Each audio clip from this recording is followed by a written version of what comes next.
Shine bright like a diamond. Shine bright like a diamond.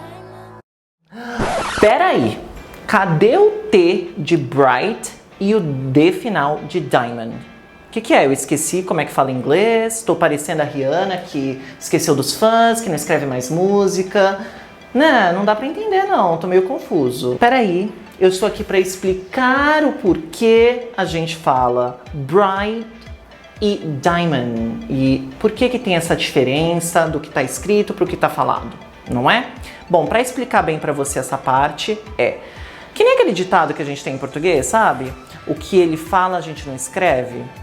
O inglês funciona dessa maneira, tá bom?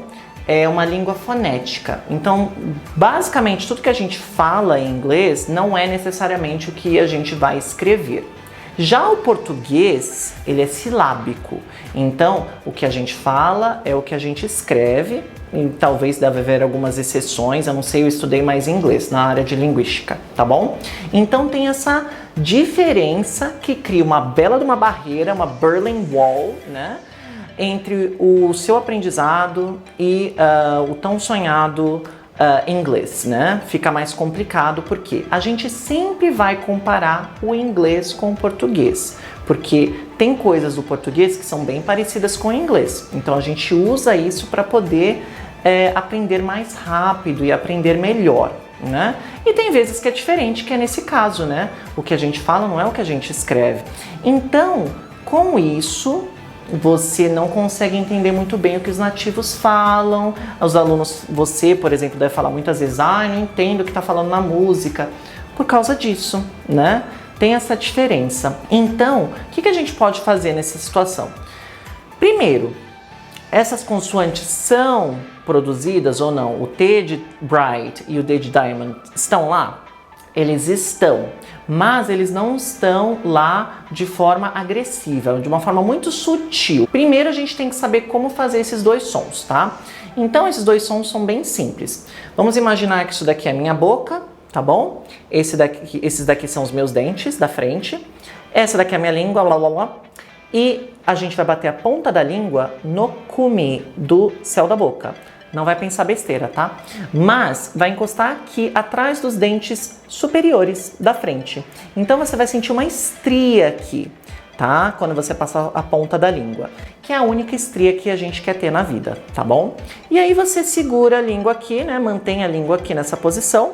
Quando você formar um pouco de ar nos pulmões e soltar, você tá aqui segurando. Quando você soltar, você vai ter o som de T, que é e também o som de D, D. A diferença entre os dois é que você usa as cordas vocais, que é o D, então nós temos D, D, e nós temos o que é não sonoro, que não usa as cordas vocais, que é o som de T, que é T, T, T.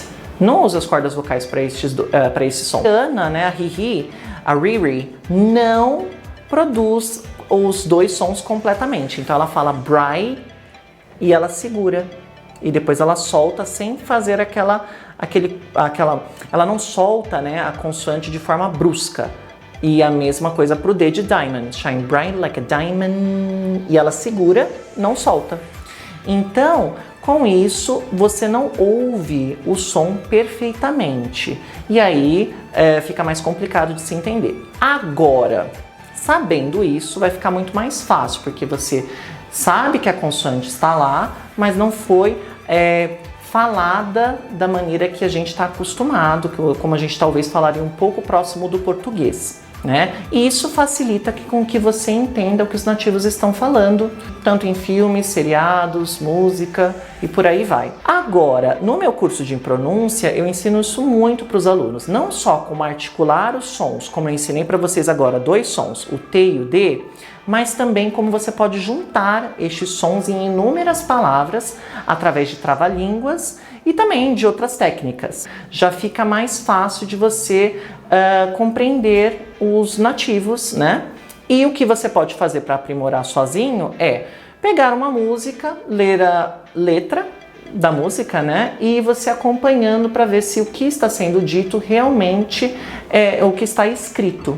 E se as consoantes finais dessas palavras estão lá elas estão sendo produzidas ou se elas estão sendo produzidas pela metade. Isso vai te dar mais confiança. E depois dessa aula, eu acho que está na hora de eu cantar. So, excuse me.